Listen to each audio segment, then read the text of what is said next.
নমস্কার, কেমন আছো সবাই? আশা করি সবাই ভালো আছো। আমার নতুন একটি ব্লগে সবাইকে স্বাগতম।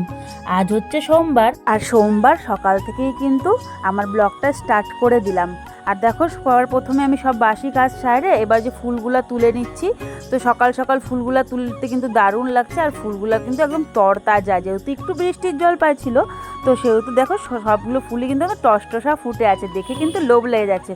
তো দেখো কত রকমের ফুল, গোলাপি, তারপরে ঘিয়া, সাদা, হলুদ। তো আমাদের বাড়িতে না অনেক রকমেরই ফুল ফুটে। তারপরে এই যে দেখো, এবার মানে খিচুড়ি করছিলাম সকালবেলা। তো ছেলেকে খাইয়ে স্কুলে পাঠিয়ে দিব, আর আজকে কিন্তু ওর এক্সাম শুরু হয়ে গেল, তোমাদের আগের ব্লগেই বলছিলাম। তো দেখো, এবার এক ছেলে খাইয়ে গেছে, আর এক ছেলে কিন্তু এখনও ঘুম থেকে উঠেনি। তো ওকে খাইয়ে পাঠিয়ে দিয়ে এবার চলে এসেছি আমার আর একটা ছেলের কাছে। তো ওকে প্রথমে এই যে ঘুম থেকে উঠায় দিলাম। তো এটা হলো আমাদের ছোট্ট গোপু সোনা। তো গোপু সোনাকে কিন্তু আমরা এই যে দেখো, মানে আসনের একটা আলাদা করে জলচকি মানে পায়েতে ওখানে ওকে রাখি। তো এক্সট্রা ধরো এখনও আসন করা হয়নি, যেহেতু ধরো আমাদের ঠাকুরঘরটা এখনও ছোট। তো এর জন্য এখনও সেরকম করে ধরো মানে এখনও আসনটা ওর করা হয়নি, মানে জলচকিটার মধ্যে ওকে রাখি। তো দেখি গোপু সোনা কবে আমাদেরকে ঘর বাড়ি মানে ঠাকুরঘর সব কিছু দেয়, তো তবে সুন্দর করে আসন টাসন পেতে তারপরে ওকে রাখবো।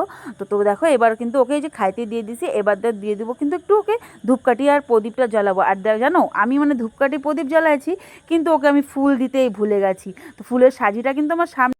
তো এই যে এবার ওকে ধূপকাঠি দিয়ে তারপরে ওকে ফুলটা দিয়ে দেবো। আর আমাদের গোপু সোনা কিন্তু যেন একদমই ছোট, যাকে বলে নাড়ু গোপাল, একদম পুচকি। মানে ড্রেস পরায়, জামা কাপড় পরায় রাখলেও কিন্তু ওকে একদমই ছোট লাগে। তো নাড়ু গোপালটাই একদিন কিন্তু আমাদের বড় হয়ে যাবে। এরপর এই যে চলে আসলাম গোপালকে ওকে খাইতে দিয়ে, এবার চলে আসলাম রান্নাঘরে। তো আজকে যেহেতু একবারে না সকালবেলা সেদ্ধ ভাতটা করিনি, ছেলেকে যেহেতু খিচুড়ি মানে করে পাঠিয়েছিলাম, তো ওই খিচুড়িটাই ধরো একবারে সবার জন্য করছি। তো এই যে খিচুড়িটা বরের এই যে টিফিন বাটিতে বাড়লাম, আর করে নিলাম ডিম অমলেট। তো বাবাকে বললাম তুমি যে খাইয়ে যাও, বললো না আগে ওর খাবারটা দিয়ে আসি, তারপরে আইসে খাবো। তারপরে যে পাঠাই দিলাম দেখো বরের খাবারটা। এরপরে ভাবলাম যে চালটা একটু ভিজায় রাখি, চালটা ভিজায় রাখলে না ভাতটা একটু সফট হয়। এই আধা ঘন্টার মতো ধরো, আধা ঘন্টা বা 20-25 মিনিট মানে একটু ভিজায় রাখলে ধুয়ে ঠিয়ে তো ভাতটা সফট হয়। আর জানো তো, এটা নতুন চালের বস্তা, তাও না চালের মধ্যে ছোট ছোট ছোট ছোট পোকা, এতবার ধুচ্ছি তাও কিন্তু পোকাগুলো যাচ্ছে না। কি জানি নতুন বস্তাতেও কি করে পোকা হয়। আর আগেকার যুগে ধরো মা, দিদা এরা বলতো কিন্তু চাল 3বারের বেশি ধুতে হয় না, কিন্তু কি করা যাবে, পোকাগুলো যেহেতু যাচ্ছিল না, তো সেহেতু আমাকে না অনেকবারই ধুতে হচ্ছিল। তারপরে যে তখন চালটা ভিজায় রাখে, এরপরে মানে কিছু জামা কাপড় ছিল, তো এগুলো কাইচে দিয়ে সেগুলোই কিন্তু মেলতে আসলাম। এখন আর মাঠে ধরো অতটা যাই না, যাই তবে খুবই কমই যাই। এখন মানে চেষ্টা করি বাড়িতেই মেলে দেওয়ার, যেহেতু খুব কাদা জল হয় সেহেতু আর মাঠে কিন্তু যাই না, এই বাড়ির মধ্যেই মেলে দিই। তো বাড়িতে কিন্তু দেখো ভালোই কিন্তু আজকে রোদ উঠছে, আর বৃষ্টির পরে রোদ কিন্তু চকচক করে উঠেছে, তো দেখছো কি দারুণ। তো রোদ উঠলে হবে কি, তো খানিকের জন্যই রোদটা ছিল, বেশিক্ষণের জন্য ছিল না, সেজন্য সকাল সকাল এই যে দেখো মানে সব কাপড় ঠাপড়গুলো কাচে দিলাম। আর এই যে দেখো এইদিকে, মানে তোমাদেরকে কিন্তু পরশুদিনই মানে দেখাইছিলাম যে এগুলো সব পরিষ্কার করছি, দেখছো আবার কত ওই যে উলি পোকা এগুলো উঠে আছে।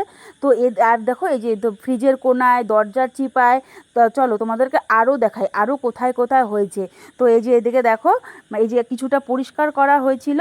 আর এইদিকে দেখো বাবার ঘরে, মানে দেখো আনলার কোনাতে মানে এত মাটি। আর কিছুদিন পরে কিন্তু বাড়িঘরগুলো মানে ওদেরই হবে, আমাদের কিন্তু আর থাকবে না, ওদের দখলেই সব হয়ে যাবে।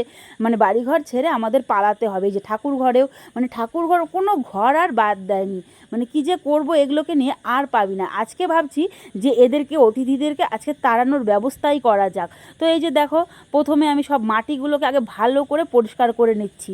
তো এই যে মানে ফটাফট পরিষ্কার করছি, এগুলো মানে উঠায় কিছুক্ষণ যাইতে না যাইতে আবার হয়ে যায়। তাই বাবা বলল আজকে এগুলোকে তাড়ানোর ব্যবস্থা করতেই হবে।